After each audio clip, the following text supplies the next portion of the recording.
Hey CTR, we have another Indiana Jones review for you today. This one's sponsored by Diamond Select Toys. Now the Indiana Jones in the map room set was supposed to be an SDCC exclusive, but it didn't make it to the show in time, but it made it to us before its release, so we were going to get a chance to show you guys here first. Of course, you can see from the box, this is based on the original map room set that came with the Raiders of the Lost Ark collection. We did that in a separate review. We showed you guys, I believe there were only about 13 original figures in that original set, and Hasbro started doing some of them in their retro collection set. They didn't get through all of them, and of course they didn't do any of the special sets like the Map Room or the Well of Souls or the Cairo Market. So Diamond Select announced that they will be doing a Indy Jumbo line. So far, the only one they revealed was Indy Jumbo, and he'll be coming out later this fall. But as a prelude to that, we got this SDCC exclusive set that is going to contain Indiana Jones in the map room. Now, you could also tell from the box that it's not exactly like the original map room set. You'll see this is not map room Indy. This is the standard Indy release.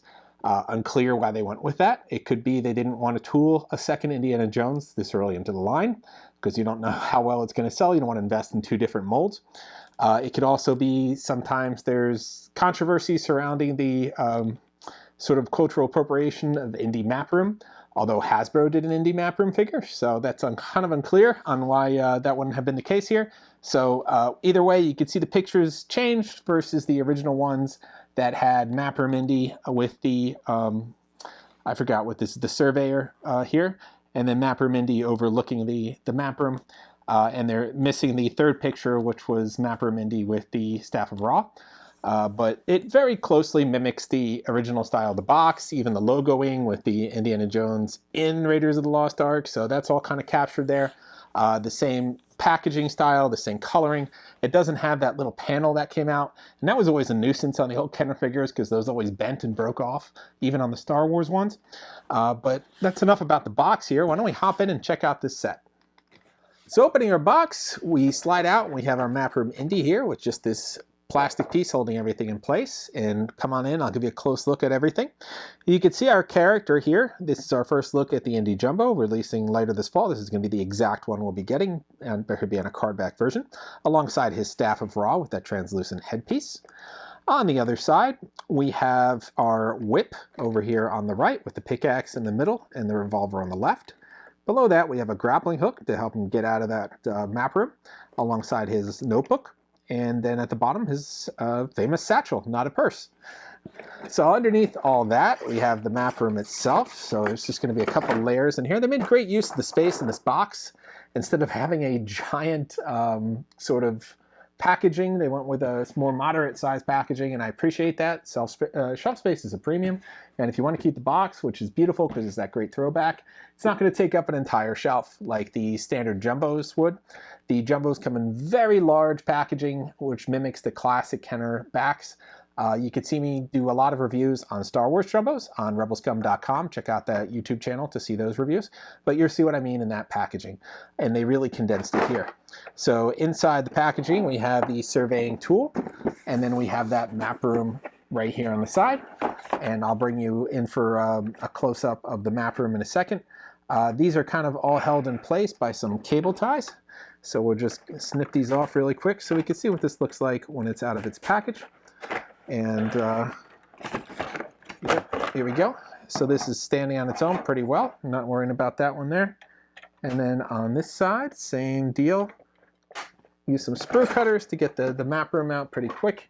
And you have your map room here.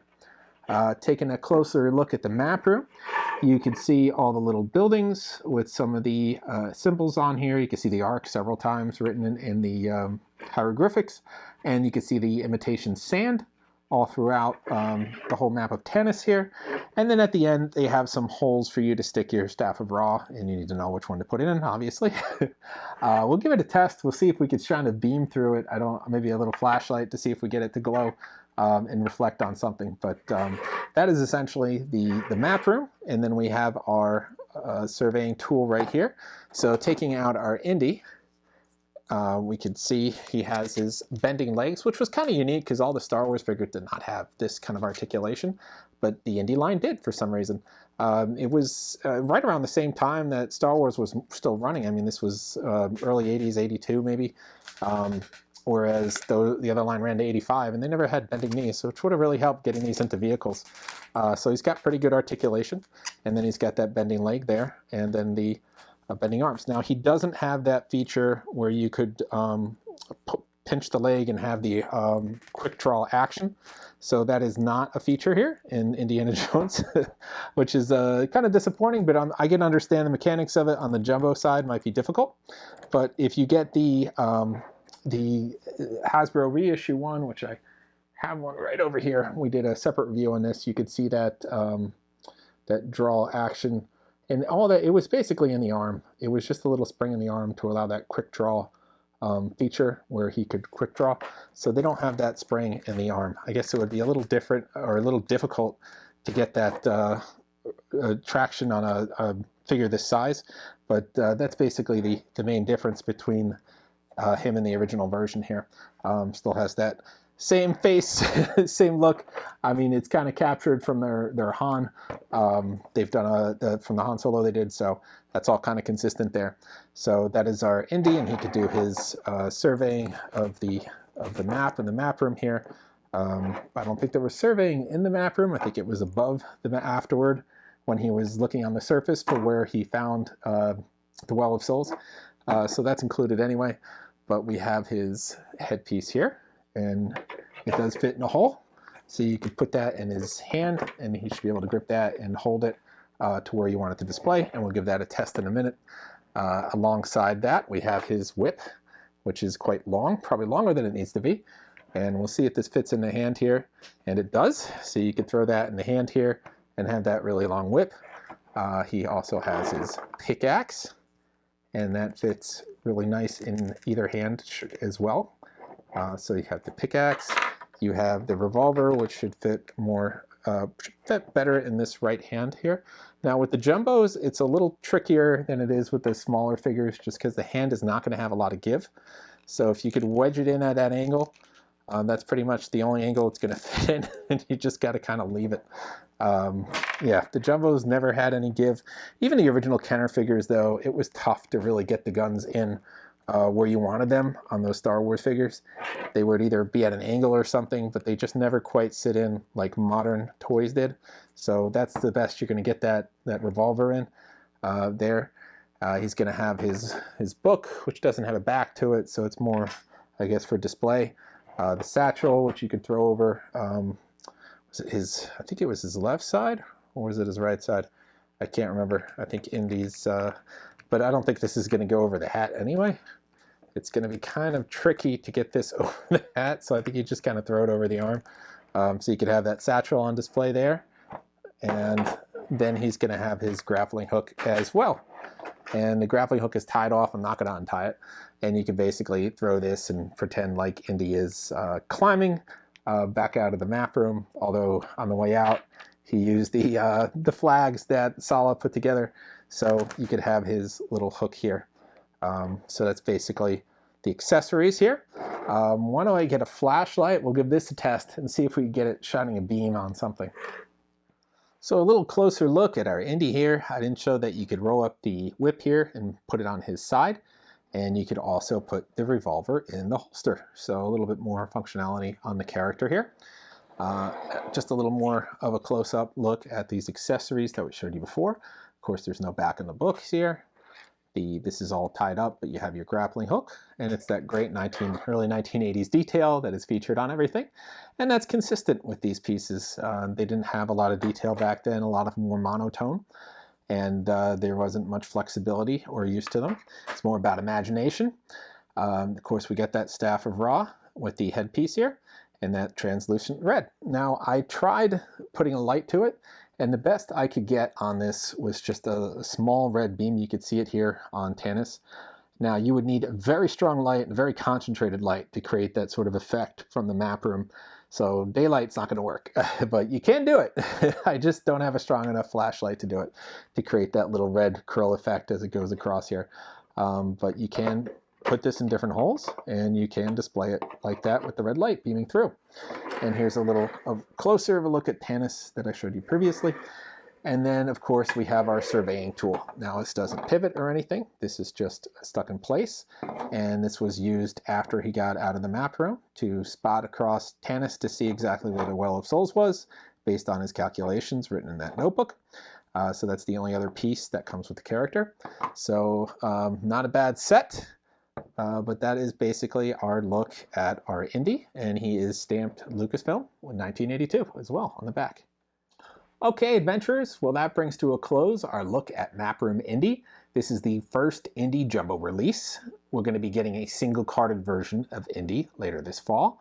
He'll likely be on a card back that will be mimicking the artwork from the original card back release.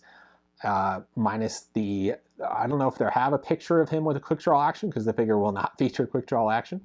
But also the unclear at this point if we'll be seeing in a jumbo card back or if we're being a smaller box. I'm not sure. Traditionally, all the jumbos have been in that large blister shell with the card back also equally as large. You can see some of those in the videos I've done on Rebel Scum. But we'll see in the fall. We haven't seen packaging yet. We've only seen what the figure looks like. This is what the figure looks like. So pretty much nailing the detail from the original figure, which isn't hard to do. So using that Han Solo head again with a different hat this time. The other one just had hair. So yeah, I mean, I think he looks great in terms of pulling off that Indy look from the original line. If you're a fan of Jumbos, you're going to love Indy Jumbo. If you're a fan of Indy, you're going to love Indy Jumbo. I mean, it's not, you can't really go wrong here. He has that great display ability with the ability to put his little accessories in the holsters and a bunch of bonus accessories, as well as this map room playset. You don't really get playsets in Jumbos. In the Star Wars line, we get the Canteen Adventure cardboard playset. And we got a droid's background, and I think that was it as far as playsets go. So this is like the first like plastic playset we've gotten for Jumbo line, which is cool. I hope they do more like this. It's a lot of fun and little world building on a larger scale. So this was a pretty nice set to do, kind of a surprise that they were going to have this at Comic-Con. It's too bad it didn't get there in time. I think this would have sold pretty well. You could pick this up right now on Diamond Select Toys.